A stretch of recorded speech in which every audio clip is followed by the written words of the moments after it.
Welcome back. We are starting a new interactive segment tonight. It's called Live at MyNC, and this is what it'll look like. Our Donald Jones will be hosting that segment. He joins us now to fill us all in. Hey, Donald. Hi, Mel, and good evening, everybody. As Melanie said, this is our new segment called Live at MyNC. Now, Melanie mentioned the information you see there on your screen. We're bringing you the top stories of the day in the community you live in. It's a sampling of the stories you'll also find on mync.com. Also on the screen, you'll see our Twitter conversation below here on some of the more talked about news stories of the day. So that is all there for you to read as you like, and then I will be bringing you more on one of those news stories, including your thoughts. So we'd love to have you join in the conversation, whether it's on Twitter, email, Facebook, or in some cases live chat.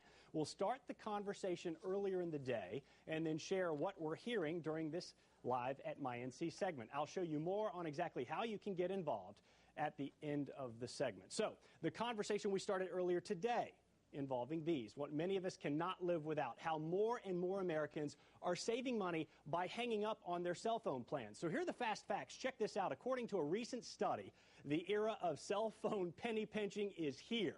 That's how they're phrasing it. 2 out of 5 Americans with contract-based cell phones, that is 60.3 million consumers, are likely to cut back on their cell phones to save money.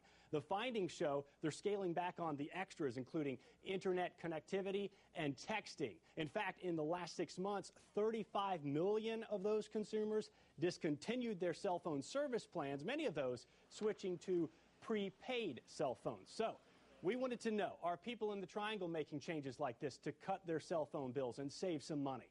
Here's what people are saying in today's Sidewalk Sound Off.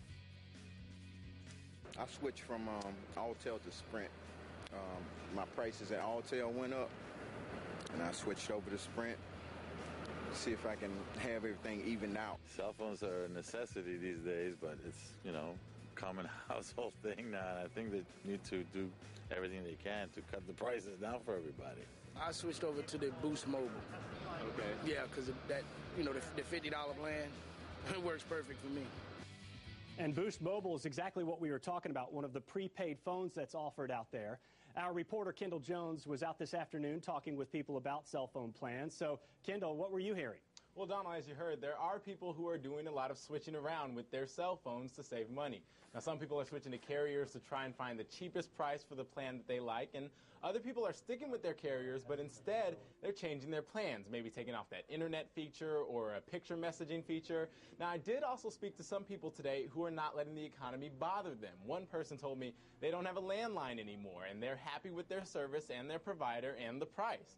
And then another person I spoke to said he just added his son and his daughter to his own family plan because they didn't have cell phones. Now, my colleague Carrie Hall spoke with a cell phone business today, and tonight at 7 p.m. you can hear what changes businesses are seeing. So, Donald, apparently a lot of people are doing a lot of things just to try and save that extra penny anywhere they can. Yeah, a lot of different options for a lot of different folks. That's how it goes. Thank you, Kendall.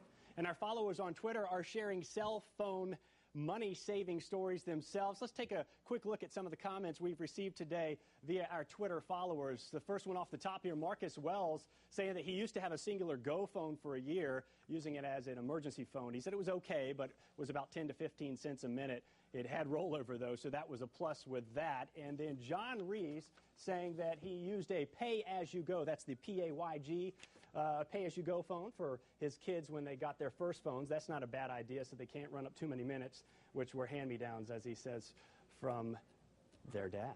Remember, you can share your thoughts with us, again, via Twitter by sending a message to us.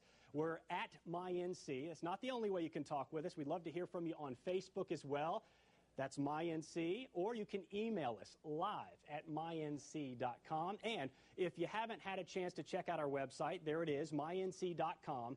You can find news specific to you by just clicking on the area you live in. It's updated 24 hours a day. You also have the ability to share photos, videos, or news about events going on in your community. We'd love to hear from you, so please share with us.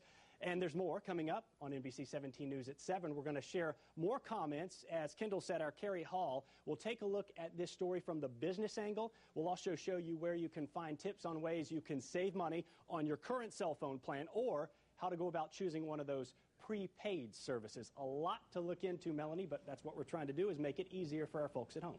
Sounds like people are shopping around to save a few dollars. I think I'm going to do this.